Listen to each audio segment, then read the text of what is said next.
pod people, how we doing out there? Boots back at you with my buddy Lily. Is a male Eurymastix. We thought that Lily was actually a female when we first got him, so Lily got the name Lily, and now Lily's very much so a boy.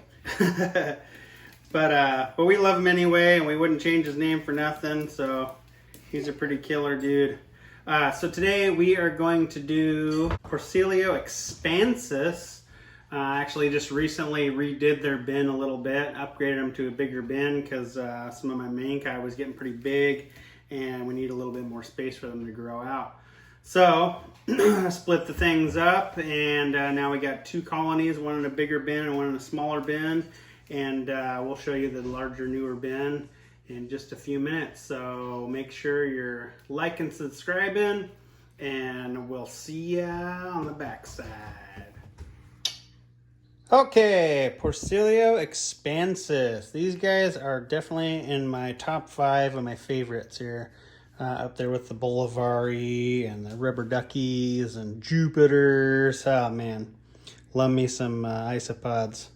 So these guys, this is a larger bin. This is a 12-quart bin that I just recently upgraded these guys to, and I kind of left back some of the Mankai in the old 6-quart bin to grow out. But these guys like it a little bit drier, not necessarily quite as crazy dry as the Bolivari, but definitely decently dry. I usually keep this corner over here moist where the live moss is, and this corner over here where the sphagnum moss is. This is just kind of some extra sphagnum down here. I don't usually keep that too moist, but that's about it. The rest of it I keep pretty bone dry down here. Let's take a look at these guys real quick under the cork bark. There's a few adults there, a bunch of juveniles. Looking good. I do offer them, like everybody, the cuttlefish bone, lots of leaf litter, lots of cork bark. And honestly, when it comes to the adults, it really seems like they kind of just stick to munching on the wood for the most part. Occasionally I'll get them to eat some on some dried fish or something like that, but for the most part they don't really go after the foods that I offer. But I still offer with everybody else, you know, when I offer food.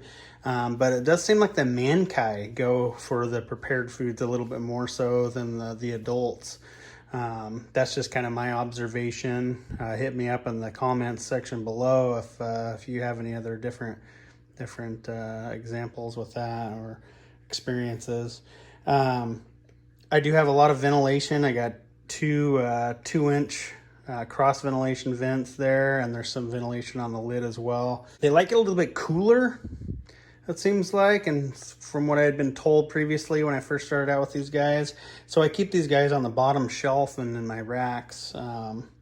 That way they can stay a little bit cooler. The guys that kind of like it a little bit warmer, I stick to the top of the racks, because in my reptile room, or my animal room rather, it does get, you know, probably 76, 78 degrees in there in the daytime ambient air temperature, but it gets a little bit warmer, probably 78 to 80 degrees, you know, towards the ceiling top, and probably stays, you know, a little bit cooler, closer to like 72 to 74 down on the floor because of the heat rising. So I keep these guys a little bit cooler down on the bottom shelf. They do have pretty good sized broods once they get going. It seemed like it took a little while for these guys to get going for me on breeding, but once I had one brood, then I had one right after that, and I have a whole bunch of them now. So they're actually available on the website now. I'm getting ready to say goodbye to a couple of cultures of these guys. So hit me up if you're interested in these guys. You have any more questions? Make sure you're liking, subscribing, and come check out that new display enclosure I got available on the website as well. They're pretty sweet. Sold a few so far. People are liking them. A really nice way to display your animals a little bit differently than the tubs that we normally keep them in. So if you got that favorite that you'd like to put on your desktop somewhere or something like that, or up on a bookshelf that you'd like to be able to look at a little bit more, check out those new enclosures. I actually just recently set one up for some Porcellio flavomarginatus, as well as a mantis actually set up in one of them. So pretty stoked on how they turned out, and yeah, pretty cool new deals. Check them out, and we will see you next time. Pod Solo out.